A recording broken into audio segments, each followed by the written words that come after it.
Hello, fellow Dragon Ball fighters. If you're following along with me as I play Dragon Ball FighterZ, then you know that I am having an absolute blast playing this game. If you're not following along, feel free to do so. I've got a playlist somewhere on here, and I'm on Twitch. Twitch.tv/StridrZero, STRIDR0. Alright, so for this video, I created a top 5 guest characters who should be in Dragon Ball FighterZ. Now, I don't really think this game needs guest characters. It's a slippery slope to go down, right? Because then, where's my favorite character? And well, I think this is too many characters. Where does it stop? And where? So, however, this is just for fun, and I had a blast making this list. So what what we're gonna do is we're gonna go over the characters. I'm gonna mention the character, obviously, and then I will give you a brief description on why, followed by a reaction of a highlight reel moment of something that they've done. And then the reason why that reaction video will be important is because we will be going over a complete move list for these characters. The inputs, what it would look like, what it would do, the name of the moves. And so this is going to be a good one. So get your spears ready, because we be going fishing.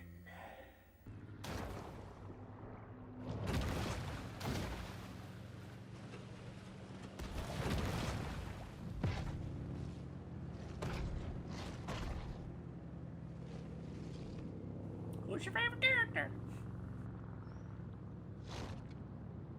Who's your favorite character? Number 5, Zatoichi. Alright, so I picked Zatoichi because he is a live action character. All of my other characters are going to be from comic books, or video games, or anime. And so I thought it was really cool to try to put a live action character into this very stylized anime 2D fighter. Zatoichi, the way I describe him, is the blind swordsman equivalent of James Bond. He in the cinematic sense that he has a lot of movies. He's portrayed by different actors, and the story is the timeline is loosey goosey. There's not a lot of focus on continuity. So in that sense too, it was kind of like it would be because everything else that I picked is kind of from the same time as Dragon Ball Z. Or I'm just going to refer to the entire franchise as Dragon Ball Z. And so I thought, it would be an honor for Dragon Ball FighterZ to have Zatoichi in their game. You know, all the other characters is like, oh yeah, come and play with us. But Zatoichi, it's like, yeah, that would be so cool. Like, come on, yeah.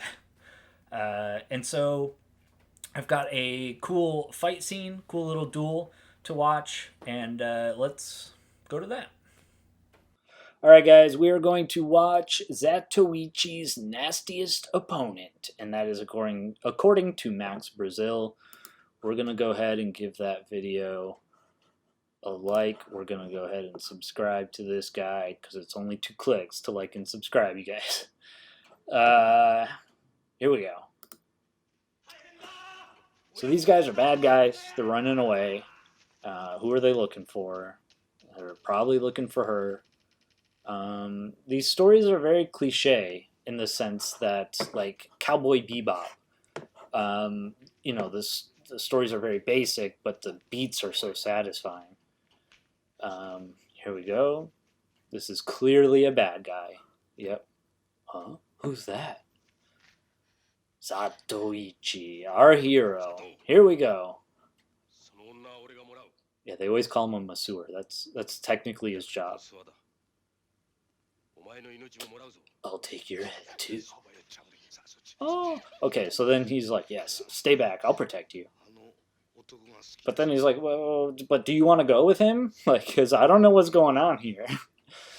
I don't know how much of the story he's meddled in so far, or if this is just one of those side stories that he gets involved in. Because there's usually a main story and then a bunch of side stories. So here we go. We're hyping up this fight, building it up slowly, very cinematic. These movies are cinematic as fuck. Yeah, Zatoichi's cowering, you can tell. The geography in these movies is fantastic. You always know who's looking at what, who's doing what. Zatoichi, testing out the environment. You see his stances. Stances are very important in Zatoichi. Movement, sounds, reactions, a sense of situational awareness. Oh, yeah, so good. You always know what's going on. Here we go. Zatoichi again playing very defensive, not making a lot of moves, making sneaky moves, sticking close to his opponent. A close call there. That's all right. Build up that tension again. Sometimes you just got to take a mental break. Right? I have to in Dragon Ball FighterZ Live. Just pull back for just a moment. Catch a breath. Here we go. Stay on your toes.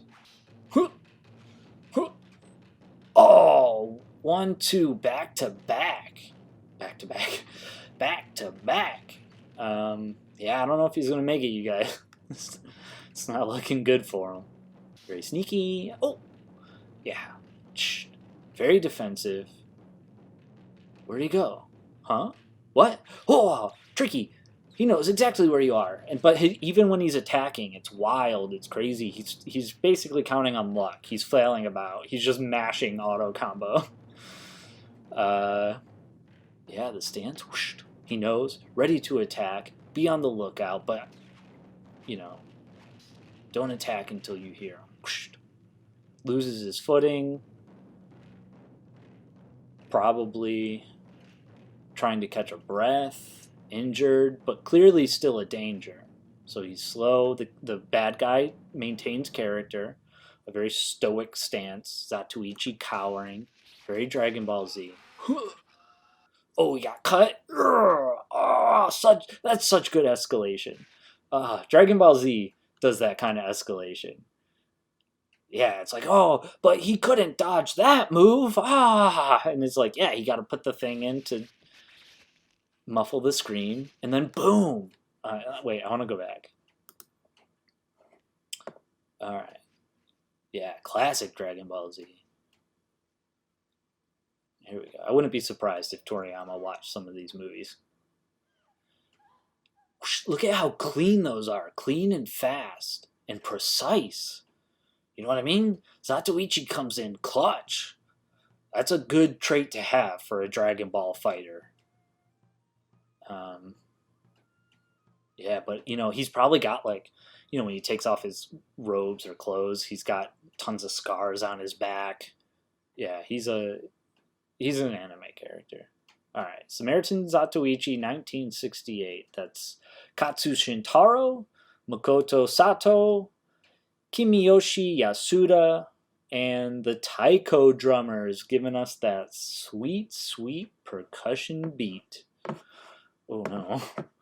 All right, so let's go over Zatoichi.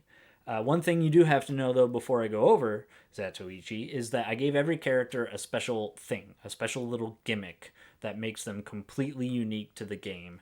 That way, my cat is dangerously close to knocking over that light. Here we go. So that way, it feels special. And I'm sure that everyone watching this video is going to love every single idea that I have in here. Starting with, Zatoichi can only jump once. But if he blocks a move while in the air, the opponent takes damage. Now, if he blocks a move in the air and a block string continues or the attack continues onto the ground, then only the first hit takes damage. It's not a lot of damage, just a little bit of damage. And it's kind of like chip damage. You can't kill someone from it. So if you got them down to that much, then you got to do it the regular way. So here we go. Let's go over his moves. The first move is called blind counter. And so, blind counter is quarter circle forward and then light, medium, or heavy. And if the enemy hits, it's going to do damage, but also you can follow it up with a quarter circle forward. And if you hit light, it's going to. The damage is the same for light, medium, or hard. But if you hit light, the enemy, the falling style is going to be slide. If you hit medium, it's going to be hard. And if you hit heavy, it's going to be soft. And so I don't know. I'm still not great at knowing how to use each of these, like what the difference is really and how to use that in combos, but it also feels a little counterintuitive the way I match them. And that's to kind of make, if you're going to play Zatoichi, you also have to be in the zone.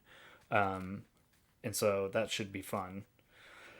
Blind lunge is going to be quarter circle back.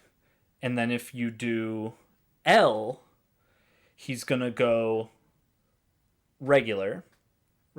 If you do medium, he's going to do a high attack. And if you do heavy, he's going to do an attack, but if they block it, it pushes them back. So it doesn't do damage, but it just pushes them back. So that's really it for that. But we have the key. I think it's the special button, but I just call it the key button. The key is going to be like a shuriken or a knife, and it's going to be very tiny, but we're going to give it like an aura around it to make its hitbox appropriate. His quarter circle forward key is going to be called ready stance, and that's where he moves his foot forward, and then we're going to have like a pile of leaves go out, and it starts small but goes up. There's a few characters I think that have those kind of moves, and if it hits the enemy, it's going to like capture them and toss them back. And then we have quarter circle back key, and that's going to give him an aura, kind of like 18's aura. I don't 100% know what that does, but it's going to allow him to take less damage or block a move or dodge a move or whatever. So now we got the super moves. Level 1 is going to be called blind kata. And that should be pretty obvious. It's where he swings wildly. His movements are crazy. It's like we saw in the fight. And it's just going to be a standard, like, flashy move. His level 3 is going to be called Deadly Duel. And what you're going to do is you're going to unleash your level 3. And so then you, the player Zatoichi, are then going to be able to hit light, medium, or hard, or heavy. And the opponent will be able to pick light, medium, or heavy. If your inputs match, if you were able to guess what the opponent did, you do extra damage to them. If you don't guess what they did, then it just does the standard amount of damage that it will have done. And so, again, you've got to be in the zone to play Zatoichi. You really got to be focused and, like, it would be awesome because it also is like a mental move, right? If you land that, I'm sure your opponent would be pissed. And so you could do that and kind of change the momentum of the game. And so that's Zatoichi. Once again, he's got a lot of unintuitive type commands. His forward is a block or a counter, and his back is a lunge forward move, and he's got some weird matches with that. So you've got to really learn how to play him, and he would kind of be a wild card character because I'm sure not a lot of characters would play him, so not a lot of characters would be used to fighting him. And he can only jump once, but if he blocks a move midair, he does damage to you. Good for Zatoichi. Number 4. Whoosh. Gwenpool. All right, so why Gwenpool then? Well, first the meta-ness. I know that Deadpool is very popular because of the Ryan Reynolds movies, which are funny, and Deadpool is a very memey character. Every time I see cosplaying GIFs or videos, the cosplayers are just... they're all so great. So that's how I know Deadpool. But Gwenpool, I know because I played Marvel Contest of Champions. If that's the right... I don't know the names. They have so many games. But this was the match 3-1. And so what you would do is you would have your 3 characters, and then you would match 3 yellow energy, and then you would get yellow energy, and then your characters could use that yellow energy to unleash moves because there would always be enemies, and so they would get a turn to match 3, and it was a lot of fun. I primarily work overnight shifts, so it's a great game to play on overnight shifts. And I eventually hit the paywall, which I knew going in, right? Like, either you have to invest an insane amount of time, an inhumanly amount of time to get the higher tier characters, or you can pay. And I wasn't about to pay, so that was that. But when I was playing, they had one of those special event things going on, as they do to keep people who do play engaged. And it was the Gwenpool event. So that's how I know Gwenpool, is from playing an app game at the right time. And so yeah, so I don't have any video or anything to show you guys. I'm just going to go right into the move list. I didn't want to look up anything on Gwenpool, because what if I'm wrong? What if she isn't like what my imagination thinks she is? So here we go. Gwenpool. As I mentioned, I have created infallible special things for each character to do. Completely lovable things, like Gwenpool can dash off stage. So it addresses the meta-ness of reaching the end of the stage and then leaving the game. When she dashes off stage, she stays there for an extended amount of time, as long as you hold the back button. However, there is going to be a timer on it, so she will be forced. Maybe someone push her back. Also, another tiny little thing is she's going to be in the background of all the stages, and then when you call in Gwenpool as a fighter, we don't have to match up the animations perfectly, because it's Gwenpool. So Gwenpool the fighter can come in, and then Gwenpool the background character, however is the best way to do this, the background character can turn into like a silly chibi animation type thing and be like, oh, and like run off stage or get the hook or something. And so yeah, just so much potential with Gwenpool. So here we go, moves. These were the most fun moves to come up with, because they just, you get to do whatever you want. So the first move is called Sword Surprise. It is a quarter circle forward, light, medium punch. With this move, no matter what happens, light is light damage, medium is medium damage, and heavy is heavy damage. However, we do have a little bit of RNG in here, and I know that people who play fighting games probably hate RNG, but it's Gwenpool, so we have to do it. When you swing your sword, there's a random element that determines if it's going to be a soft knockdown, hard knockdown, or a slide. And so, if she swings and a sword comes out of the sheath, then it's a hard knockdown. If she swings the sword handle and a giant cartoon mallet comes out of the sheath, it's a slide. If she swings her sword handle out of the sheath and a pool noodle comes out, that's a soft knockdown. And so again, if you hit quarter circle forward medium, doesn't matter which weapon comes out, it just determines the knockdown. Here we go. We're going to have a move called Panel Jump. That's quarter circle back and one of the buttons, and then that's going to teleport you behind the enemy, so kind of like Yamcha's Wolf-Fanged Fist one, where he teleports behind, or I think Piccolo has one, or other characters have where they move around.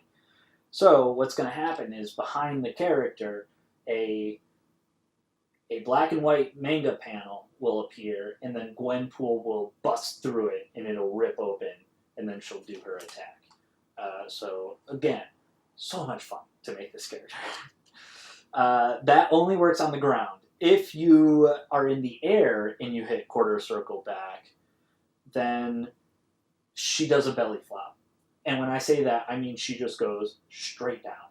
And when she does it, it looks like she's falling wildly out of an airplane with no parachute and just being a silly cartoon character. So it looks like a belly flop. And so that should be very fun. If you're in the air and you hit down light, a thick black barrier will come through. And if you are on opposite sides from your opponent of that barrier, if they throw a key blast, it is going to hit the barrier and break the barrier. If they throw a beam, it's going to just break through the barrier and go right through it and hit you.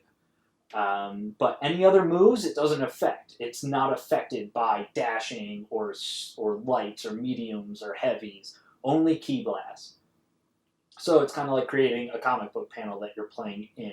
If you're on the same side as the character and they throw a key blast, well, I mean, that sucks for you. So it'll just stay there forever until they have to destroy it. So it's kind of like Nappa's Cybermen, right? Like you have to make a conscious move to get them out of there. Her key move is going to be onomatopoeia. So what she's going to do is she's going to do a Hadouken, and then the cartoon blast Sharpie panel cloud thing is going to go out, and it's going to be different colors or whatever, yellow and orange and red are the classic ones. And it's going to say pow, bam, kablooey, zap. And so that's going to be pretty fun. And quarter circle forward key is going to be Uzis. I think she has Uzis, right? Double Uzis that she can pull out of thin air and just, and that's going to count as a beam. So these super moves were the most fun to make. Absolutely the most fun to make. If you do a level 1, it's called manga. And what she does is she throws a pile of comic books at the character. And it's probably going to have like a triangular effect. If the move is successful and it hits them, then we're going to have Gwenpool pull out a manga out of thin air, and then the camera's going to sort of swoop behind her over the shoulder, and then it's going to show the character making like a dashing punch move, right? And so, again, the animations will have to be custom for all of this, which I'm sure ArcSys was like, yeah, no, we can do that, no problem. Throw as many animations as you want in. And so the character is going to dash through the panel, through the manga, but because she has already seen it coming, she is going to easily do a whoop, a dodge, and then she's going to bonk them on the head. And it's just going to say bonk. And so that's going to be fun. She dodges, bonk.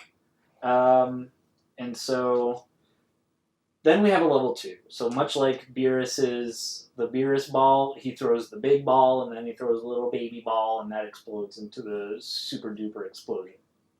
So if you land a level 1 manga move, then you can do a level 2, which is spoilers. And spoilers is going to be the same animation, right? So, but once you bonk them on the head and they go down, Gwenpool is going to stay standing over them, and she's going to pull out a phone, and then behind her we'll see like a transparent, giant, floaty ghost transparent phone. And she's going to be typing on like a message board or something, and it's going to say like, so-and-so dies, ah! And then a bunch of angry fans are going to chase her away. And so what is also cool about these moves is that if Gwenpool, let's say she's fighting Piccolo, Gwenpool lands the manga move, the Piccolo character is going to end up where she was, right? Even though her move is a forward projectile-y type move, the character will end up here. But if you do the level 2, if you do spoilers, she's going to run away from the crowd, and so I'm sure that will result in an interesting dynamic for people to take advantage of. Level 3. This is the best one that I came up with, hands down. It's called single player. And what she does is she throws a console at the character, and if it lands, the manga one is just like a shorter one. But the console one is a full screen one. She throws the console. If it lands, the character is. We can make it like a. I guess we can't make it a Super Nintendo, but we can make it like an Atari or something, an older system. And if she lands it, the character will turn into a giant old 80s or 90s TV, and on a console, and then underneath will be the system, and then Gwenpool will sit down cross-legged and play the game, and then the game will explode, and the character will come flying out. Or the TV in the game will explode, the character comes flying out. Very cartoony, very meta. Gwenpool dashing off the stage, hanging out in the background. People are going to love her. People are going to love her. I love her. All right, here we go. Number 3. Whoosh, whoosh. Genos. Alright, so I picked Genos from One Punch Man because One Punch Man, Dragon Ball Z. Come on. Genos also is kind of like the main character when it comes to One Punch Man in the sense of the world is in danger plot. Right? Because there's always the world is in danger plot, and then there's whatever silly thing Saitama is doing. And so I think, yeah, Genos would fit in perfectly. He's probably the one where the animations would be like, just, you can see it. If you close your eyes, if you know One Punch Man, if you know Genos, you know Dragon Ball Z, you close your eyes, boom, he's already there. And so Genos is also, he's a do-gooder. He would fit in perfectly with someone like Goku. He has a very strong sense of justice, and he's constantly training to try to improve himself. Being able to save people is very important to him. So him and Goku would be great buddies. But Goku would also be like, oh, I want to go fight. And Genos would say, no, we shouldn't try to fight. We should try to resolve this any other way. Like, fighting isn't, fighting is the last resort. And Goku would be like, nope, I want to go fight. So Genos, he also does a lot of Dragon Ball Z things. Like, there's One Punch Man is great at escalation, hype and escalation. All right, and so I just love One Punch Man. I think One Punch Man takes all of Dragon Ball Z's weaknesses and makes them better. One Punch Man also takes Dragon Ball Z's strengths and makes them better. I'm sure that is not controversial to say. And so yeah, I think we should just go ahead and watch the 2 videos that I have lined up from Genos' highlight reel. It's super short though, it's under 5 minutes. So let's take a look. All right, so this is Saitama versus Genos fight. It's more like a friendly sparring match. This is 60 FPS station. We're going to give this video a like. We are going to go ahead and subscribe because it's only 2 clicks to like and subscribe a video, you guys. All right, here we go. Let's get started. Yeah, talking about the popularity. This is just going to be a friendly sparring match, though, because, yeah, no one cares about popularity. You got to get strong. And so this is just a friendly sparring match. There's a lot of hype. Genos is hyping it up. Yeah, there's a lot of build-up, a lot of tension. Go all out. One Punch Man. He knows One Punch Man can beat anyone in one punch. But he's got to train hard. Even though Saitama already gave him the training routine, right? Like, it's the 100 stuff. It's funny. Ooh, One Punch Man. He's so great. Boost up those jets. Again, Dragon Ball. You can see the animations already. The reactions. This is very much like Zatoichi, too. The cuts and the high lines and the geography. Boom. Destructive finish. Bam. In the world of One Punch Man, this is a friendly sparring match. Yeah, he didn't get hurt. He's super fast. You gotta take a breather. You just exhausted all that energy. He's got the knee. The need for speed. Oh, yeah, I love it. Yeah, boom, boom, boom, flying around. Bam, bam, bam. Very Dragon Ball. Super punch. Very Dragon Ball. Ah. Huh? Where'd he go? Yeah. After him. Is that what all of them call it? That's a cool name. For the... Boom. One punch, man. It's so good.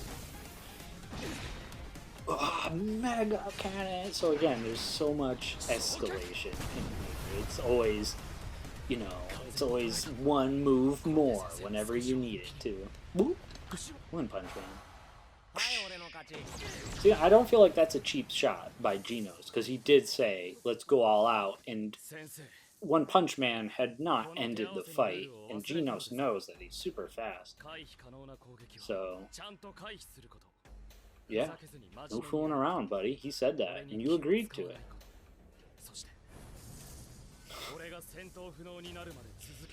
Boom. But, oh, my face came. My face blocked out the butt.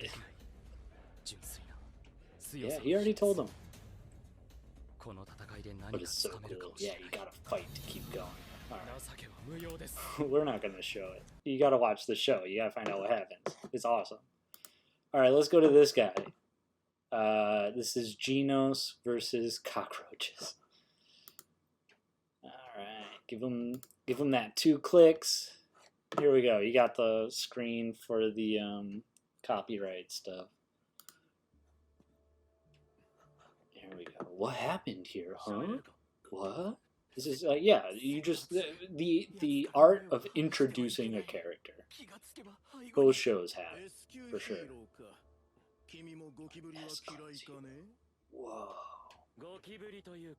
Cockroach.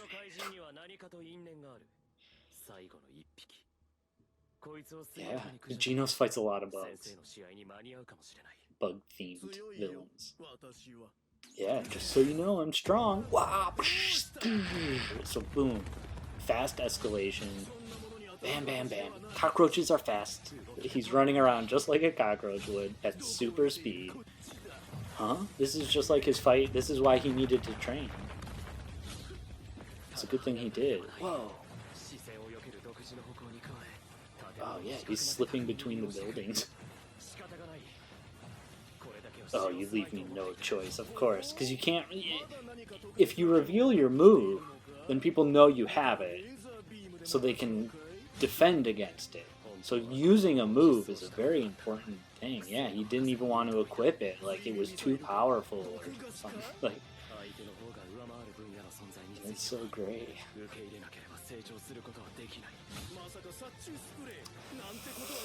Pesticide, that's funny. That's funny. I think it's so silly. I think the comedic switches in thing like the tonal shifts in this movie feel a lot better. It feels like yeah, but in Dragon Ball Z sometimes it's like whiplash.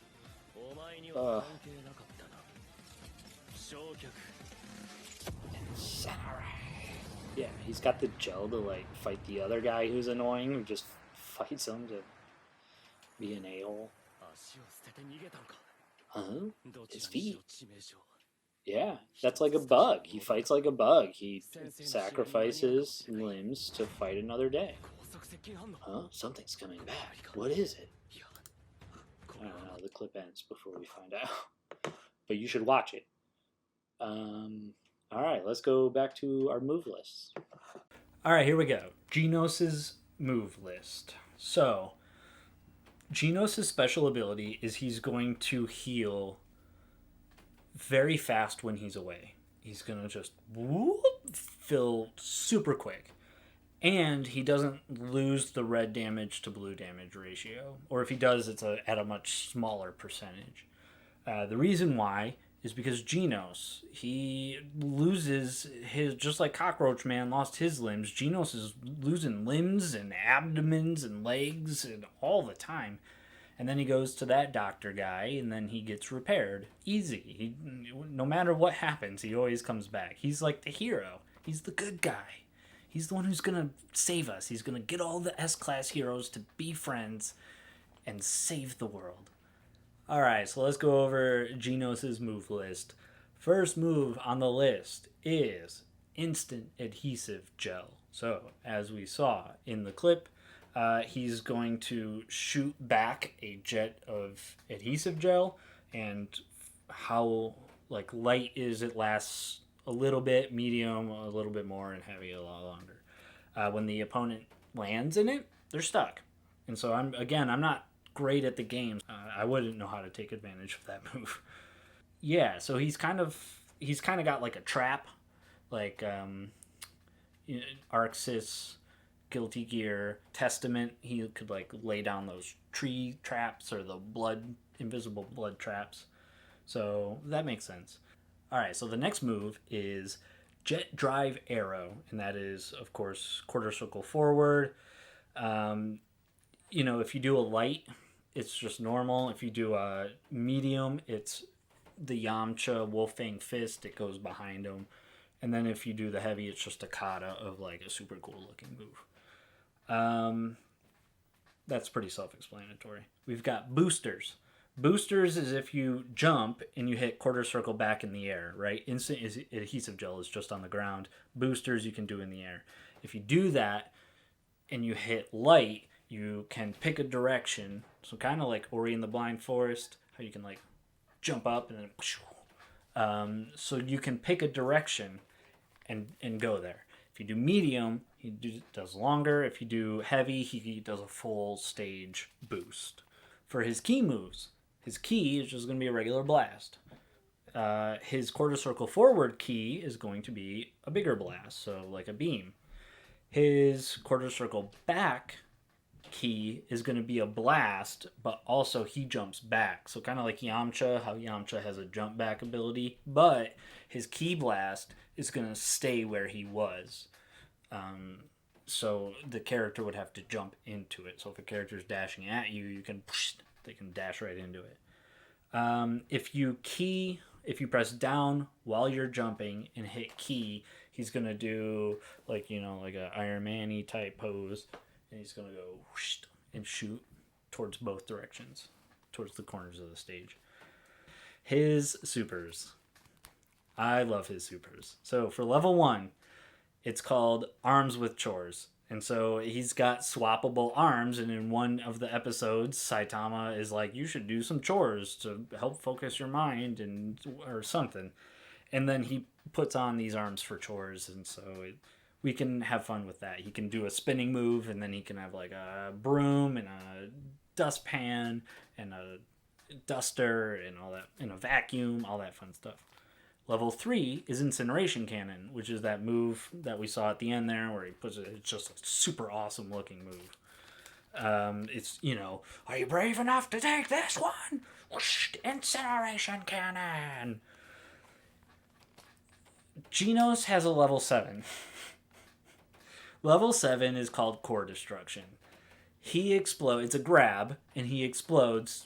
It's 16 self-destruct, essentially.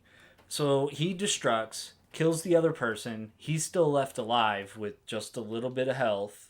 Maybe it only takes away 50% of his health. So I know 16 goes all the way down, but Genos is a guest character. We got to pump him up. Also, every character on the sides, yours and the opponent's, they all lose half damage. So I feel like if you are able to land a level 7 with Genos, that's a YouTube highlight reel. That's well done. You deserved it. And so that's Genos. Again, super fast at healing. He's got some tricky type moves. And he's got some standard anime type moves. Fits in perfectly. He's a perfect fit. But I also can't wait to do my number 2 and 1, which are even better. All right. Number 2. Whoosh, whoosh, whoosh. Firebrand. Alright, so I know Firebrand's gotten a little bit of cult popularity with the Marvel vs. Capcom games, and I'm sure he's kind of popped up in other stuff here and there. I never played Ghosts and Goblins, so I'm not a true original from the start Firebrand fan, but I did get Gargoyle's Quest, right? I got Game Boy used, and it came with Tetris. But then the first three games I bought were Kirby's Dream Land, Gargoyle's Quest, and some football game. Alright, so this is a little story for Gargoyle's Quest. For the sake of conversation, I'm just gonna assume the years. Whatever. So when I was like 7 or 8, I could not beat the first stage.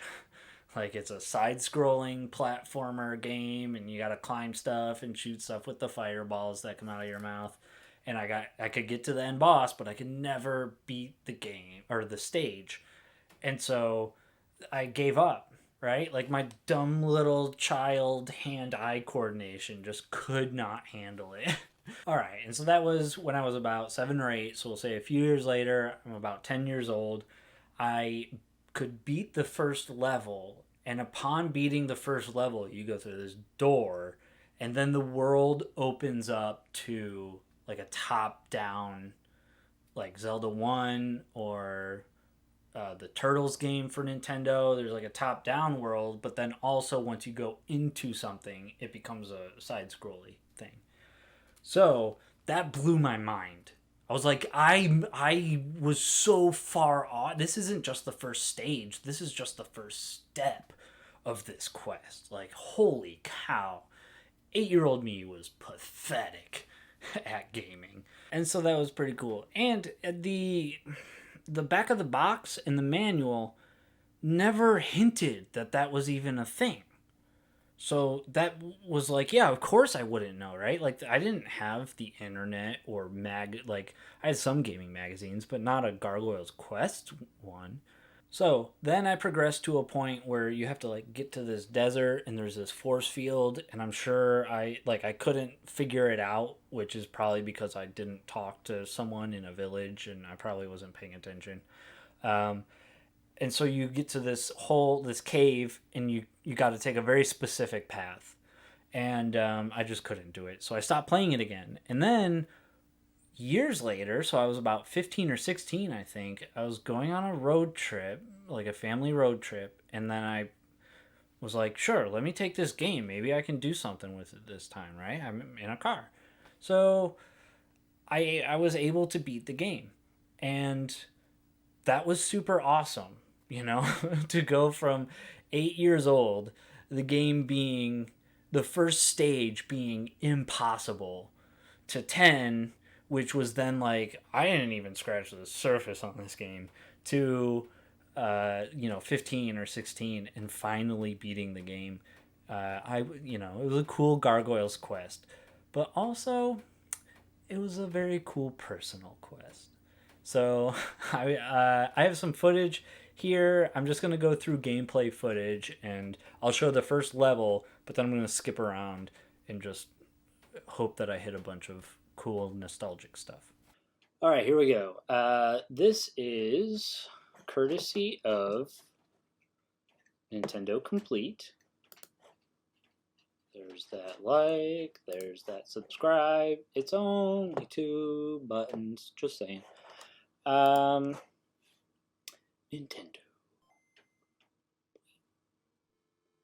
Alright.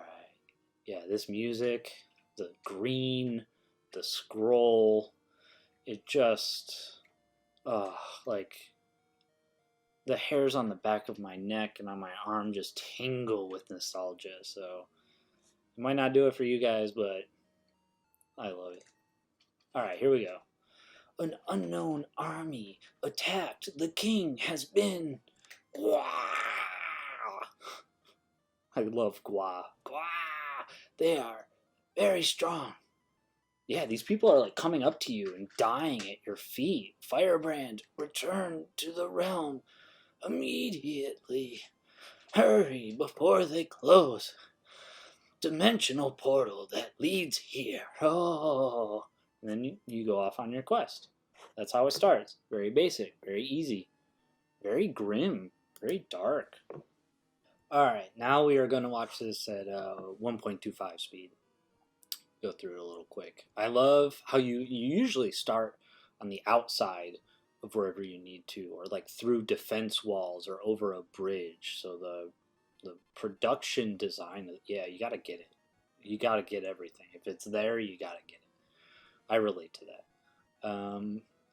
But yeah, it looks weird and otherworldly, but also Firebrand looks like he belongs. He's a villain from Ghosts and Goblins, so yeah, it's super cool how like he shouldn't be there, but also he fits right in.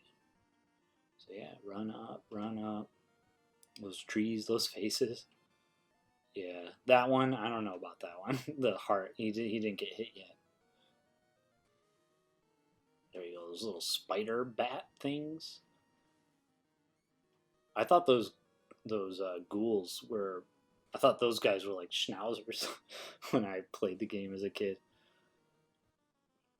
Yeah, that's a tricky one. When you're 7 or 8, that vial is very tricky. I fell down to that. You got to go through a pit.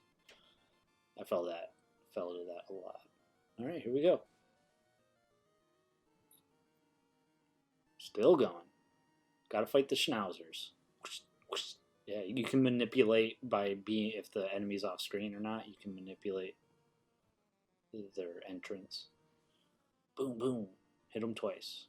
Boom, boom. Yeah, I could do that. Another heart. Yeah, I don't know. All right, so here's the boss. This is the boss that gave me a lot of trouble.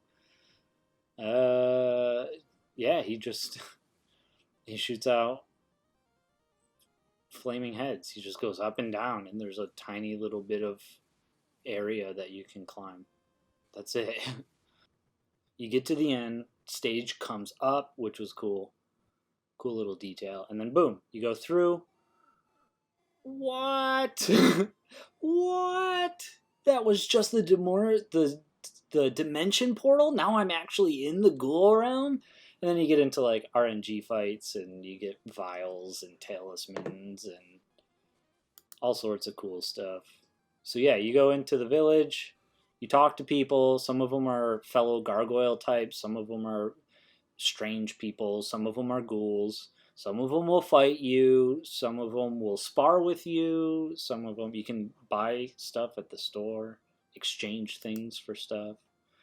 King Darkoan, yeah, they spell out the story. Then yeah, you can go up. You don't know if he's gonna help me. Some of them will be like help me, and then they'll fight you. They're tricky. All right, yeah. So then you go to a fight scene, but then you cross a bridge. Talisman of Cyclone, not bad. That bridge is super easy. It's just a couple jumps. Oh yeah, those eyes. Oh yeah, we skip by a lot. That's fine. Idris Elba. Ooh. Suicide Squad. That was a good movie. I liked it. King Shark. Fan favorite. King Shark. Yeah, me and my wife loved King Shark. Yeah, it's just a bunch of fetch quests. Like, but I loved it. Yeah, just go get this thing. Oh, I'm weak. Go fetch this. Go fetch the fingernail of the specter, or the rod of something. The rod of gremlins. It's yeah, that'll make me stronger, and then I'll give you more life. And then the codes. Oh my god, the codes. All right, so here, yeah, this is the spot. You gotta find it. It's so cool. You gotta go find it. You have the wings of the falcon, right? It's cool. A gargoyle getting the wings of the falcon. The wings of the falcon? They increase your power so the wings can fly longer. Yeah, the game's excited for you. The wings of the falcon. Yeah, it's so cool. What a cool name. Just like Dragon Ball Z. Just a bunch of cool names and stuff. Yeah, so you gotta get him something. Then you go on more adventure. And then you fight more people. And you get power-ups. Oh yeah, you gotta talk to that. That's a cool moment where you light the candles. You light a bunch of candles, and then they give you power-ups, or oh, that level's so hard. Or they let you see visions or something. Yeah, you can. It's like impossible to do that. But then yeah, you shoot a little blobby one, and then there's one that we saw I think where you shoot you shoot the blockbuster, which is, yeah, you'll see this guy. Those blockbuster ones. They can destroy blocks. And that's a cool villain. Alright. So yeah, you talk to the end guy, and then you go fight him. And he shoots these things at you, and his arms are in a way, and you have to figure out how to beat him. But of course, the way you beat him is shoot him in the head. Come on. Yeah, and you just do that over and over. And then you go talk to the guy. Hooray! Red Blaze! Hooray! Hey, friend, you made it! I knew, yeah, that guy. You know that guy from the beginning of the game.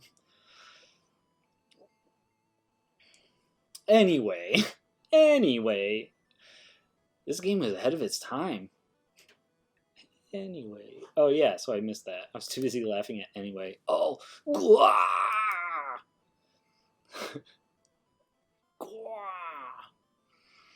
I hope you'll stay here and help us.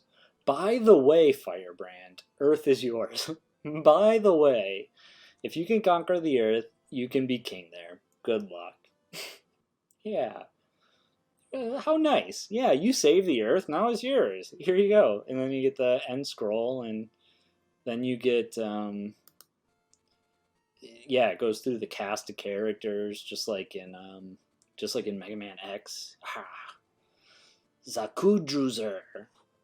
Alright, so let's go take a look at Firebrand's moveset. Alright, let's get to Firebrand's moveset.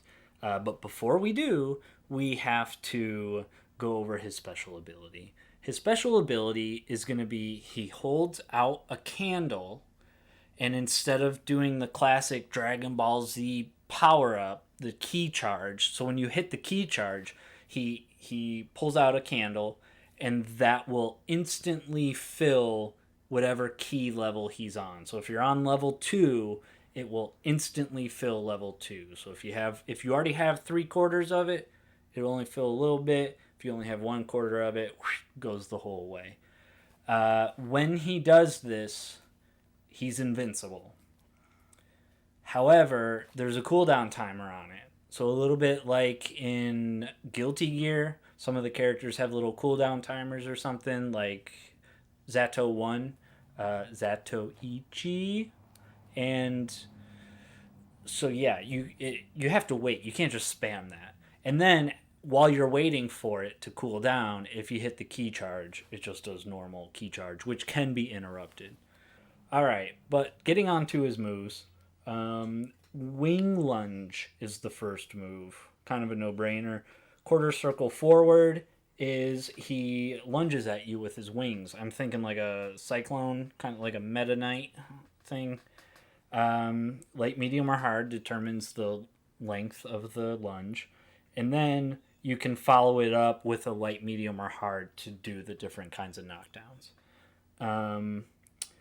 Wing Shield is going to be only on the ground, and it's quarter circle back, and light, medium, or heavy. What he does is he shields himself, right? He shields himself with his wings, and then it's a counter, so when they attack, you can follow up. Light, medium, heavy, again, determines the different knockdowns. It's not like Zatoichi. It's pretty, the normal stuff. Wings of the Falcon. The Wings of the Falcon. It's quarter circle back in the air, and that lets you fly. So it's kind of like Zamasu's move. He has that one thing where you can fly. But with Wings of the Falcon, when you jump, the first time you do it, you can only fly a little bit. The second time you do it, you can fly longer. The third time you do it, you can fly infinity. Because that's how you do it in the game. You do a little bit by little bit until you can fly forever. So, but then when you do it a fourth time, that specifically is to reset the loop, and then you have to do it again. So it's kind of like a Tien with the Chaozu thing, and it also creates an element of like, oh, he's flying. Can he fly forever? Or is he going to fall right away? Then we have Swooping Claws. Swooping Claws is if you're in the air and you do quarter circle forward. That's where he doesn't move like that. And it it interrupts his fly time. So if he's got infinity fly time here, he can have because he hasn't hit the ground yet. And that's kind of like his Ghosts and Goblins gimmick, right? Going up and down. His keys are going to be, of course, a fireball.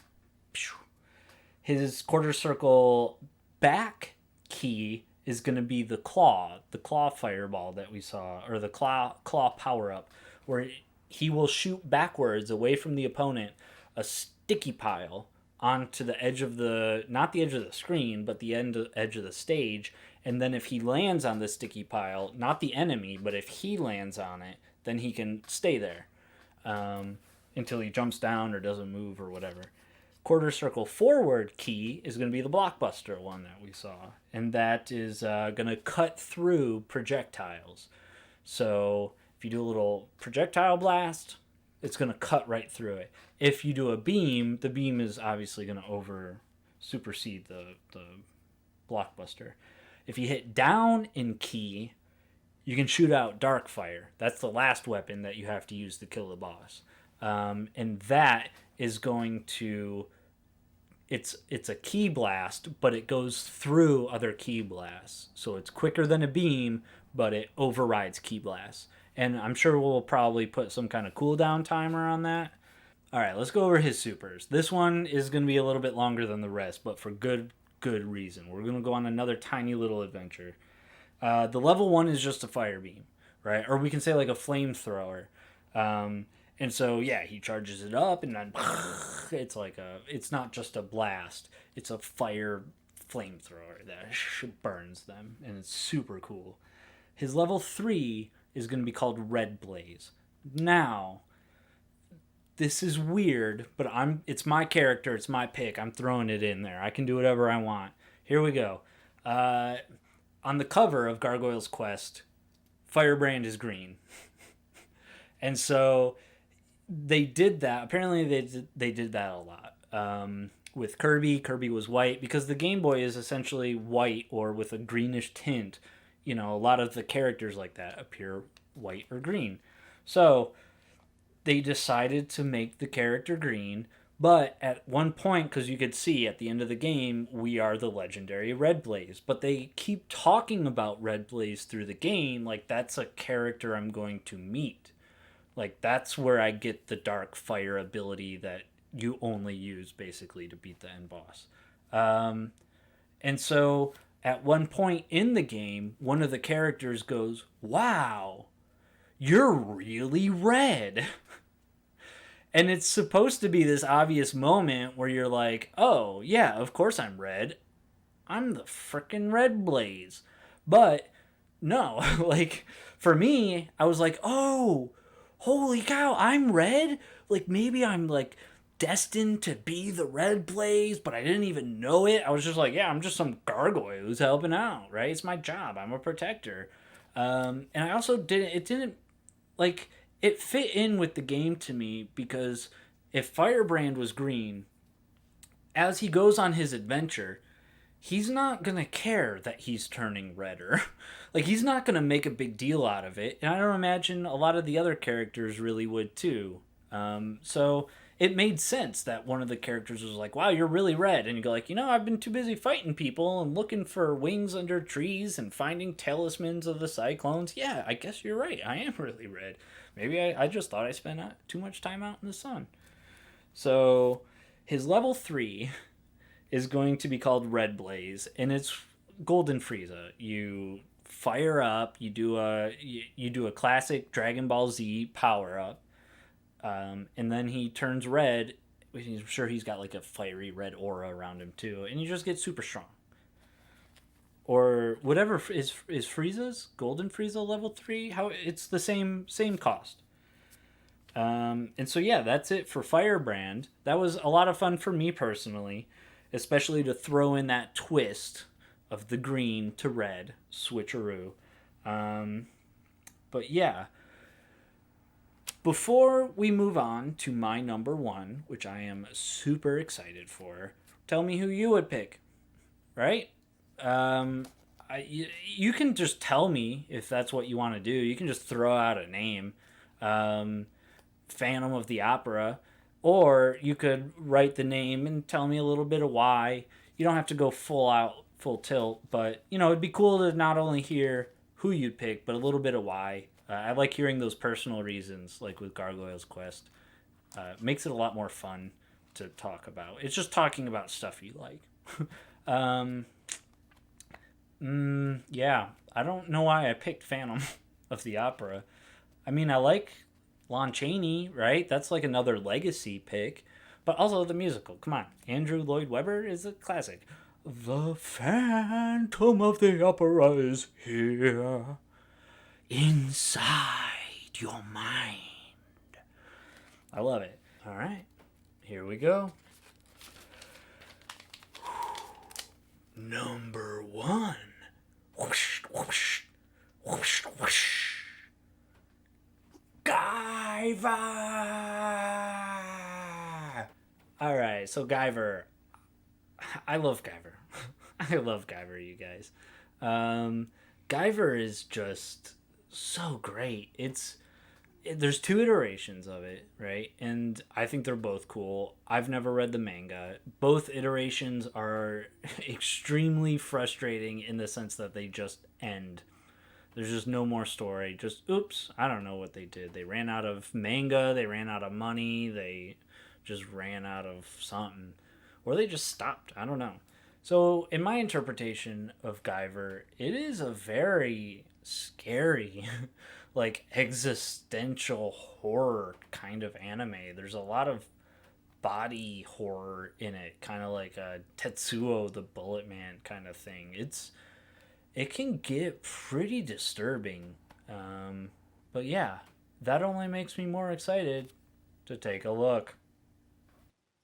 All right, here we go. This is Guyver versus Enzyme.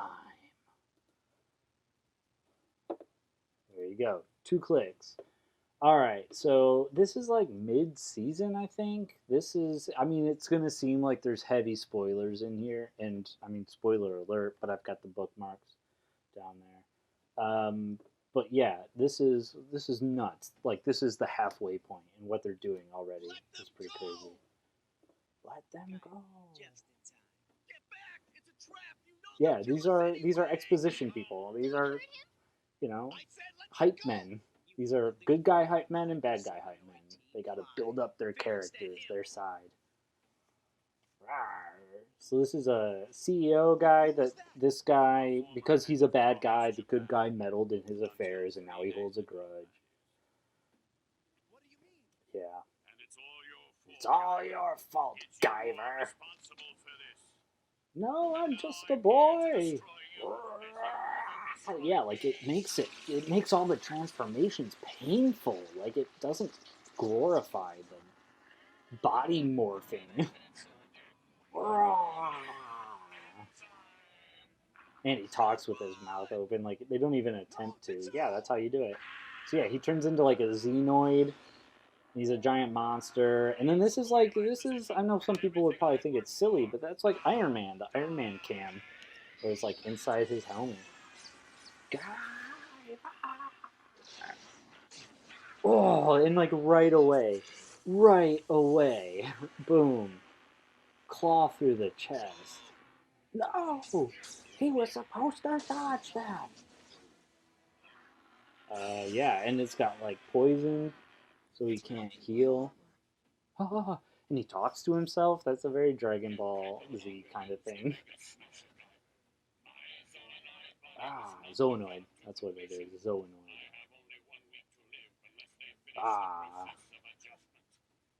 Yeah, I'm gonna die just to kill you, but also hopefully they can like get their act together and save me. But if not, worth it. Yeah, you got that hype, you got the build up, you got the big speech, you got the anime things. Like Guyver is very mobile, but also you'll see that he isn't. Like, okay, head beam time. Like escalation, the very first time he was in trouble, the head beam was a big deal, but now he's like, head beam. Doesn't work against Enzyme, buddy. Be assured he will destroy the Guyver. I think the voice acting is good. Like, it's ridiculous exposition-y kind. Like, that's all they do. And yeah, there's a psychic guy who's pulling the strings behind the scenes. It's an anime. It's a ah ah. Yeah, that's what they really need is just more time. This elbow swords, but attacking is bad. Attacking a giant monster like that is not easy. You bastard. So then this, like, what the heck is this thing? Whoa, what's going on? Whoa. What is that move? Made the whole thing go black and white. Ripped through him? Oh man, he's dead 100%. What the hell was that? It's a pressure cannon. Yeah. Yeah, because it's like it's a weird alien bio armor. But this is like Krillin. This is Krillin stuff. Krillin is very underrated, or I don't know how you guys feel about him, what the general consensus is, but he's a master of exposition and hype and what? Wait a minute. No, he used like a super mega move that he never used before. He can't be alive. 2 escalations in one fight? What? Midway into the... yeah, they put Guyver through the gauntlet in this show. Holy crap. The fight continues. Guyver's got to step it up. Very Dragon Ball Z. Very Dragon Ball Z. Iron Man helmet. Guyver 3. Yeah, there's a third Guyver. There's a second one somewhere. He's like he's like MIA, or he's a bad guy, or he's something. They all have their own little side stories. But you said, No, he only comes out in emergencies. Maybe this is all part of his plan, right? Anime style. It was all part of my plan. Time to die. Oh. Yeah, and like Guyver can re-heal with the help of the armor, but it takes a long time. Like, it's not just an instant heal. He's got to go in the hyperbolic chamber or whatever the Dragon Ball Z thing is. Yeah, so they need the control metal because that actually controls the Guyver unit. The Guyver is like a Power Ranger armor. He calls upon it and draws it, and it's psychically linked to him.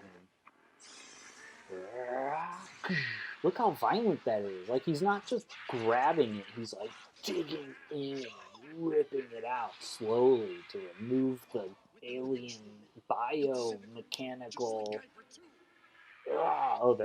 Something happened to Guyver too. They crushed him or stole him. But what I love, stop, please. Oh, it's so violent. It's great. But yeah, even his transformation is violent. Like, I think the wiki says that his... could you imagine that's how you die? Your insides are... like, the pain to endure that and to... Yeah, that does not look pretty. But when he transforms, it's a gruesome thing. Like, I imagine it hurts him every time. He's still alive! Yeah, so I imagine, because like it shreds from the inside out, but it also covers him. It's a gruesome process. Secret explosion, self-destruct, and the acid blood melts the inside out alien Guyver armor. Yeah. Yeah, too bad. Yeah, that's great. It's finished. I'm sure it's finished. I'm sure that's the last we'll see of Guyver halfway into the show. Very sad. All right. But now we have to get into the move list. All right, here we go. Last one, Guyver. This is awesome. So his special ability is if you pick Guyver, you only get one character, and that is Guyver. And so if you're Guyver, then your damage is reduced. Your damage that you take is increased, and the damage you deal is reduced. And when the enemy beats you in the anime, when sometimes show the boy inside the armor, he'll get like knocked out or knocked unconscious or something. And then the Guyver armor, because it's kind of alive and sentient to a certain degree, it will fight on instinct and protect itself in self-defense. So if the human element gets knocked out, then you enter a second phase, a second form. It looks the same, but it's just the Guyver unit taking over. So for Guyver, the second version, I'll call the second version the Bio Booster Armor, because that's what the name is in one of the animes. So the Bio Booster Armor does regular damage that any other character might do, like an average amount. Then if you die as the Bio Booster Armor, then you die and Guyver 3 comes in. And then you get to fight as Guyver 3, which is the same moves and everything as the other two Guyvers. They all have the same movesets and stuff. But Guyver 3 deals more damage and takes less damage. So in the end, it all equals out. But the first phase, it's a lot harder to beat people as Guyver, because Guyver is always getting ripped to shreds. And so some of that existential horror stuff that I was talking about earlier comes in that sense of later in, again, this is spoilersy, so skip ahead a few minutes, when they pull out the control metal that is the Bio Booster Armor, then it's no surprise really, because that's halfway into the anime, and by now Sho has been resurrected and everything, like ad nauseum, but Sho's memories are stored inside the core, and then you can regenerate him. But there's this body horror of every time he calls Guyver out, it's a painful experience, and then Guyver can be ripped from him and he's regenerated, but it's like the Prestige kind of thing, where it's like, what? So it kind of tickles that philosophical bone, but it's, you also kind of gotta be willing to meet the anime halfway, but it's super cool. So I like that idea of Guyver dying over and over, but also Guyver 3 showing up, because he always shows up right when he has to. So that's Guyver. You get one Guyver 3 times. Alright, so let's go over his moves. This is easy. You basically just go to his wiki and rip it straight out of his wiki. So this one was super duper easy. High frequency swords is he does a slashing forward attack. It's quarter circle forward on the ground or in the air, and it's just like a standard kind of combo. Where the L, M, and H determine distance and damage. Then he has Head Beam. Head Beam is quarter circle back on the ground, and Head Beam Light will shoot forward, Head Beam Medium will shoot diagonal, and Head Beam Heavy will shoot forward, and then he'll raise his head up. So he's like, ah! And then it becomes too powerful and he can't contain it anymore. Then we have Gravity Controller. Gravity Controller is going to be quarter circle back in the air, and that's going to be another kind of repel barrier kind of move, because in the show he's super cool. Then his key is going to be a sword slash. So again, his elbow swords are high frequency, so he'll do a whoosh, and then there'll be a thin line that cuts forward. His quarter circle forward key is going to be a scream that deals damage and knocks back. So kind of like Zatoichi's leaf move knocked him back. But his is going to deal damage. And that's kind of like you saw his little mouthpieces things. He's able to like scream really loud. It's like, did you guys see that movie Push? with Chris Evans and Dakota Fanning. They've got the Screechers and stuff. That I think that movie's great. So let's go over his mega moves, his super moves, whatever you call them. All right, so his level 1 is going to be his trademark Mega Smasher. That's where he rips open his chest and it's all gutsy inside, but also he's like a biomechanical armor, and so it's like he's got energy laser beams coming out of his chest that he can shoot. And then I'm thinking you can add on to it, so you can do like Tien's tri-beam cannon. So if you hit it, then you can hit it again and again up to 3 times. But he also has a level 3.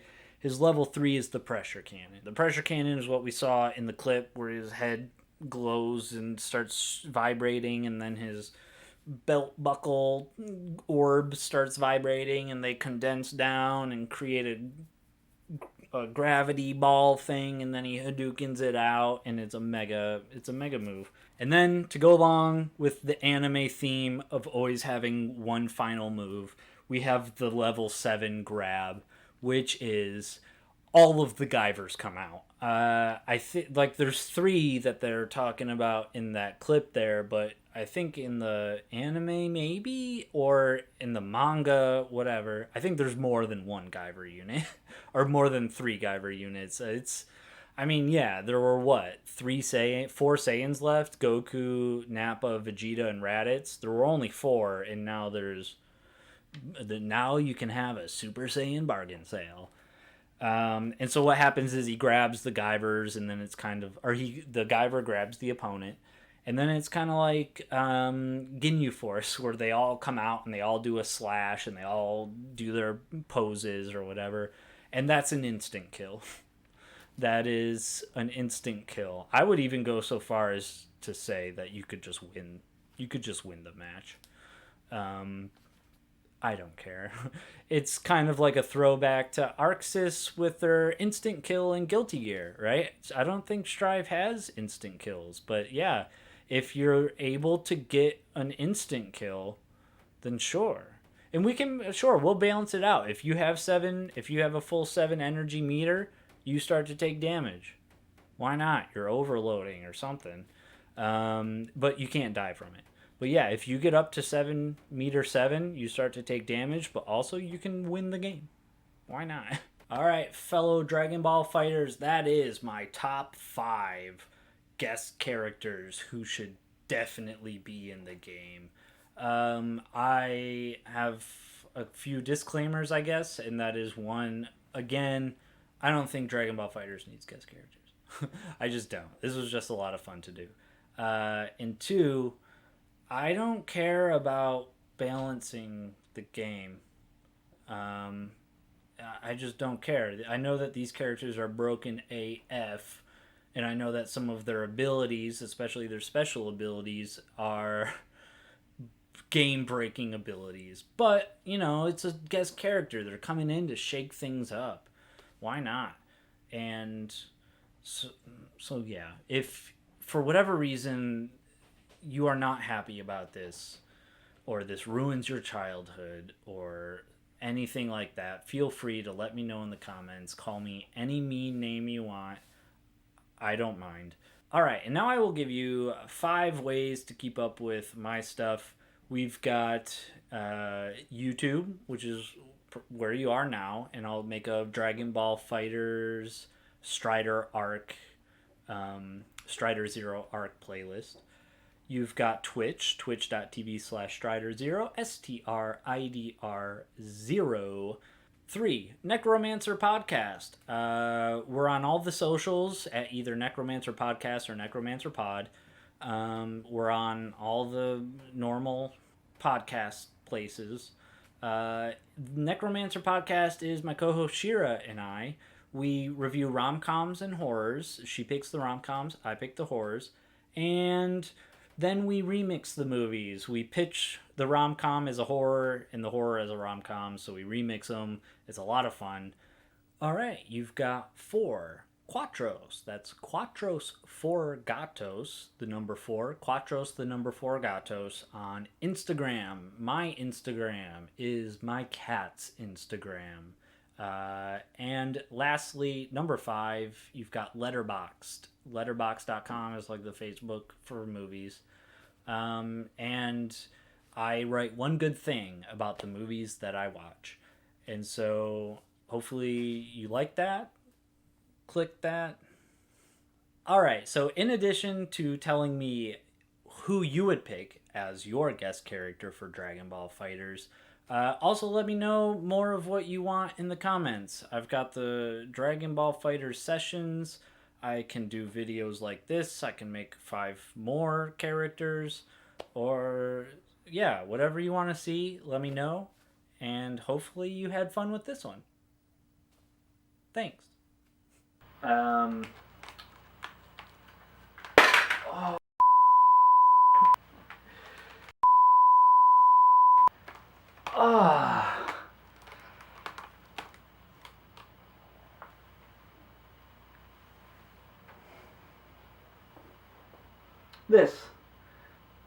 This is why we have to redo the takes. This is why the process of making a video takes so long. Alright. Yeah, you're a kitty. No! My cat is dangerously close to knocking over that light. And so then...